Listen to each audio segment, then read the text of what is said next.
Hey sports fans, Coach Nick here, and this video is brought to you by the online BBallBreakdown membership.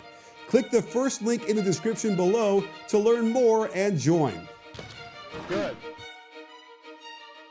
At the end of the third quarter of Game 5, the most frightening thing imaginable to Warriors fans happened. Kevin Durant landed after a jump shot, took a few steps, then grabbed at his lower leg. And most people who have seen Achilles tears feared the worst. You could hear a collective phew this morning when it was reported he suffered a calf strain. But he won't be playing the rest of the games against the Rockets, which has everyone wondering, are Steph Curry and Klay Thompson better without Kevin Durant?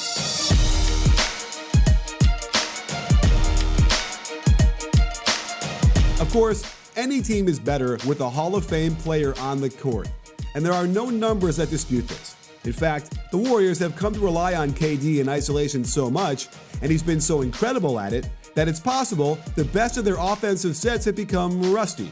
So let's look at some numbers of the Warriors' best shooters, Steph Curry and Klay Thompson, to see how they fare when Durant is either on or off the court. In this year's playoffs, right away you'll see that Curry's three-point percentage doesn't change much whether KD is out there or not. But his effective field goal percentage does take a hit with Durant alongside him. In order for this to happen, Curry has to be struggling from two-point range. And while it's not always clear why he misses these shots, I will point out that you should notice Durant standing in the corner as Curry tries to attack in that direction. Tucker jabs his foot, Curry cuts his ISO short and misses a contested long two. In what has been an extremely rare action in this year's playoffs, KD ball screens for Curry. This forces the switch, but Tucker has been freaking awesome defensively. Notice KD encouraging Steph to isolate, and with that encouragement, he gets one of the toughest shots he'll take. Because these two rarely interact together on offense, it's notable to see KD set a pin down for Curry, but it's ineffective and doesn't get Steph separation to get this shot off easily. Without question, the offense doesn't move as fluidly with Durant in the lineup.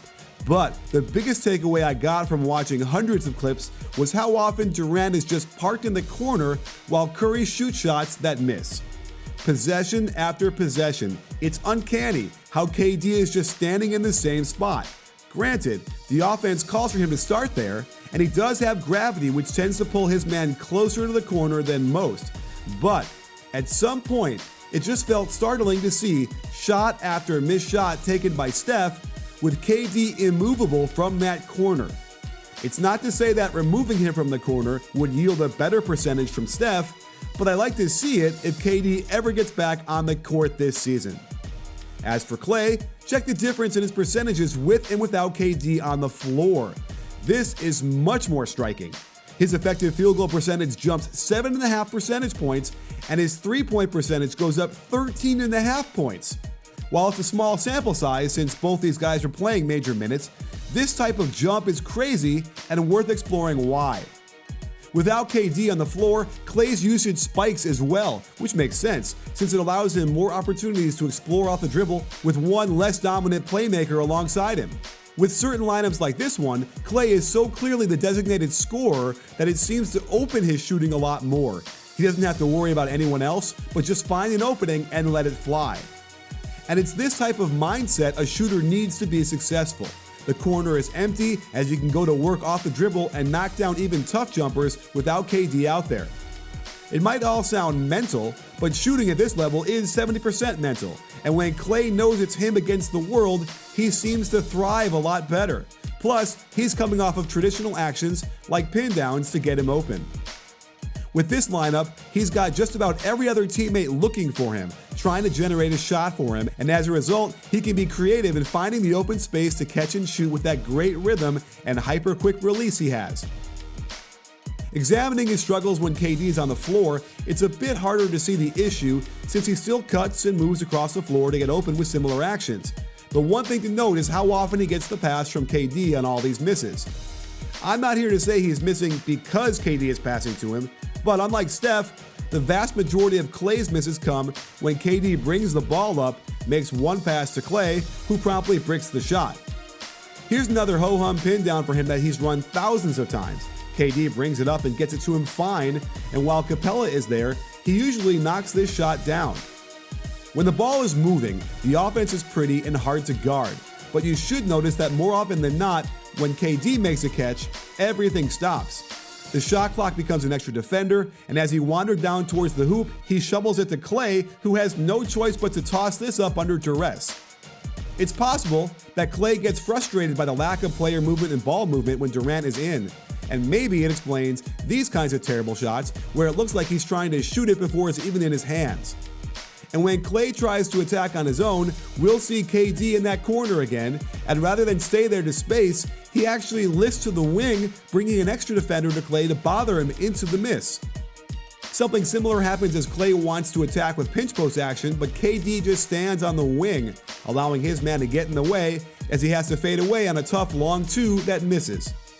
If you want to get as skilled as Curry, Klay, James Harden, or Eric Gordon, then you simply must check out Point Guard College. With their intelligent approach to teaching the game, you'll learn what it truly takes to become great.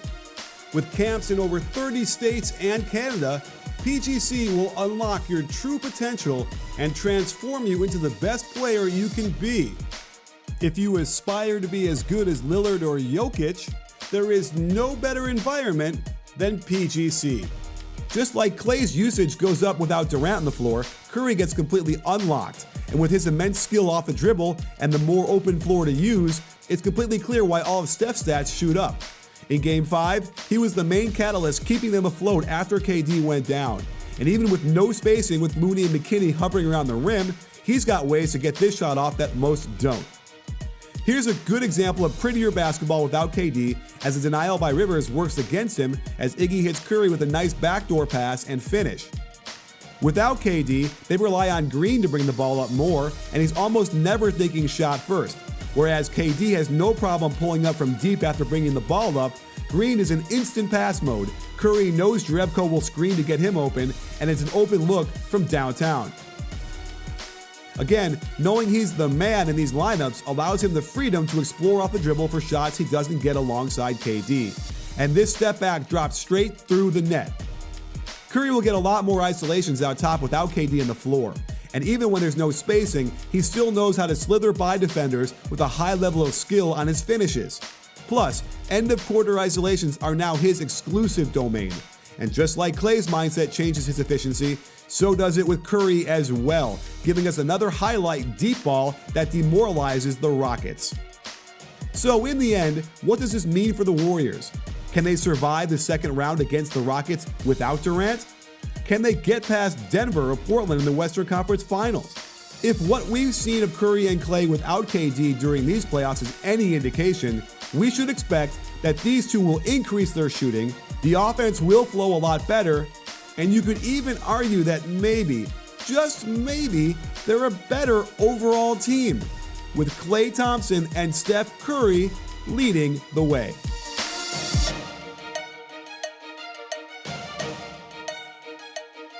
Sports fans, Coach Nick again, and thanks for watching.